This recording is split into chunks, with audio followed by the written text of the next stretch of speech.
What's going on, Soul Tribe? I salute the divinity in you, and welcome to my channel, Alchemist. Justin here, and bringing another little nugget to add to the Soul Tribe archive.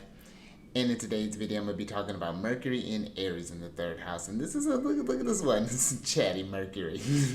Now, when you talk about Mercury, I mean, we're already doing half of Mercury. Well, I mean, just one of the aspects, which deals with like speech or communication. Mercury deals with the knowledge and how we even bestows like critical thinking and just intelligence. There's even a like interpretive as far as like pattern recognition and things like that. That's going to fall into the auspices, the mental realm, but that also deals with like as far as like dreams and prophecy. And there's a lot that Mercury deals with. It's a long list of things that it can cover, but those are going to be kind of the base things that Mercury deals with. Now, when you talk about Aries, Aries is ruled by Mars, and they are the cardinal fire sign, and they are active or young in nature. And for me, Aries is just that will to be, that nothing that, when you think about just like how spring comes and everything just comes to life, that's Aries. It's not really necessarily has to make a statement, it just does, and it just, I think that's the point of Aries. It just is I think a very trailblazing sign, one that can have a strong will, but also I think can inspire the will in others too. Real, I think strong kind of inspirational and leadership quality that really comes with the fire energy. So, but yeah, Aries is I think is the ones that are just gonna be the first to respond, the ones that are gonna jump into action. So, a very powerful sign when you think about Aries. And then when you think about the third house, this in ancient astrology was known as the house of the goddess, and it's going to be one of the Caden houses. And some of the themes that this house covers are going to deal with like families or like relatives more specifically, or siblings. This can get into like neighbors too, your just like immediate environment, kind of like your community. This deals with like short distance travel, so like cars, buses, your commute. This can get into writings, teaching, or writings, learning, media, education. It covers a lot, even like and dreams and things kind of get caught up in this realm too, as far as like the oneiromancy and things like that. So when you're working with this placement, a few things to consider. You would have an Aquarius rising by whole sign, and you're going to want to look to Mars, because Mars is going to import the themes of this house and your 10th house, which deals with like authorities, reputation, the superiors, and then like any sort of like career things are going to flow to wherever Mars is at. And then Mercury is going to be responsible for the fifth house, which deals with like children, pregnancy, sex, and pleasures, and like kind of creativity. And then the eighth house, which deals with like death, inheritances, the money or possessions of others, debts, loans, taxes, things like that.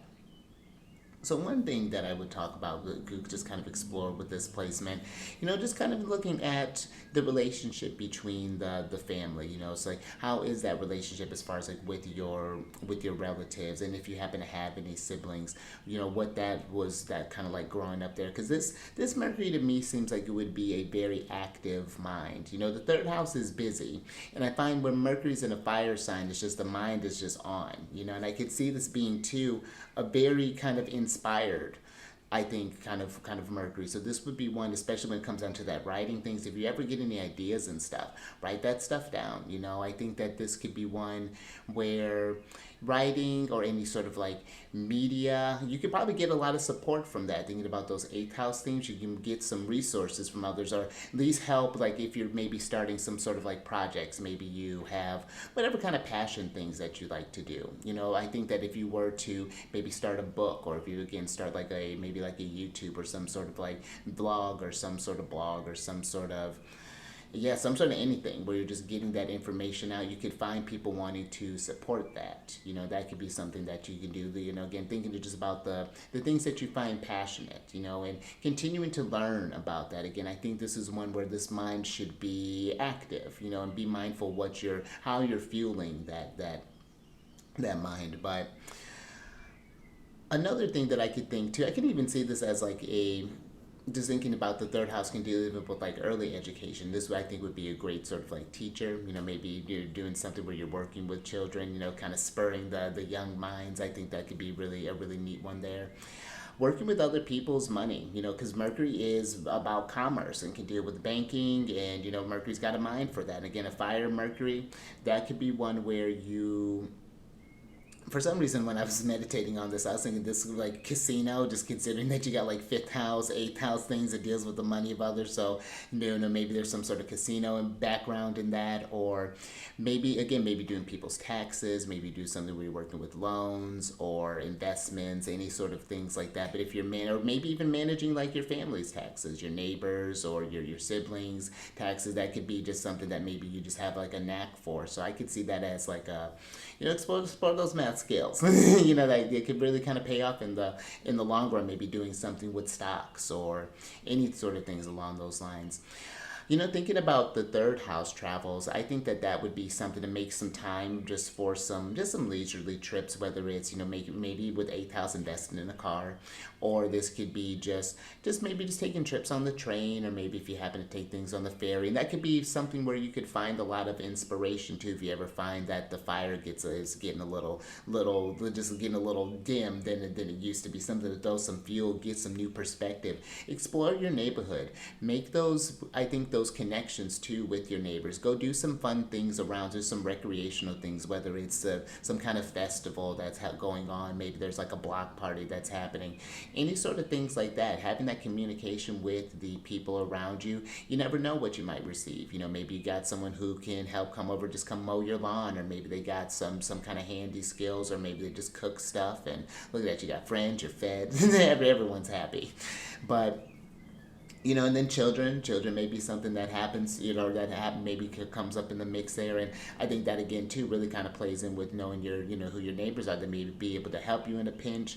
Then that even helps to kind of expose your child to having different friends and having that sense of community. I think third house third house placement really does benefit from some sort of community there. But I even was thinking too about, like, if you have any sort of thing, especially like siblings and families, maybe thinking about what you're going to leave behind for your family. What are people going to inherit from you?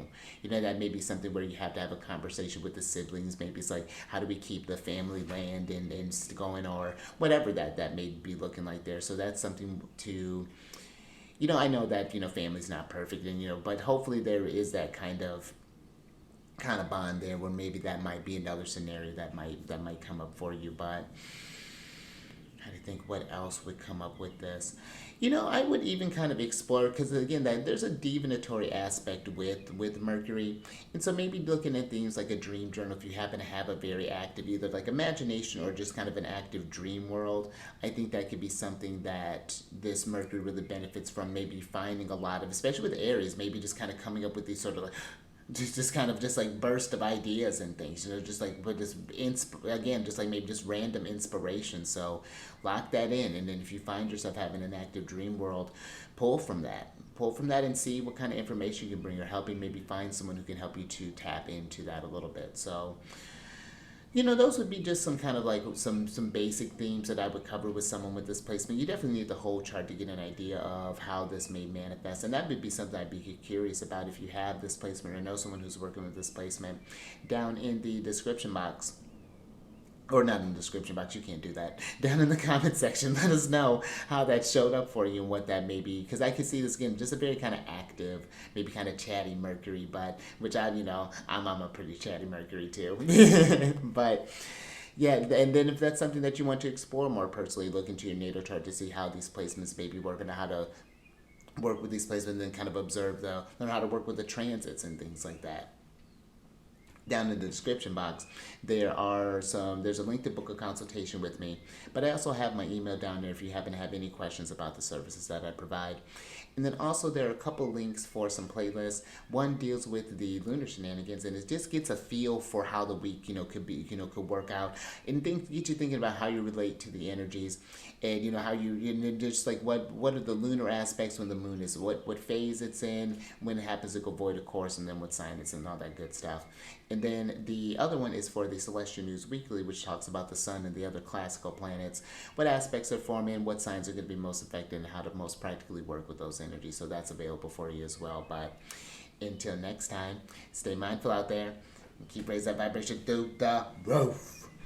And I will catch you on the next one. Later.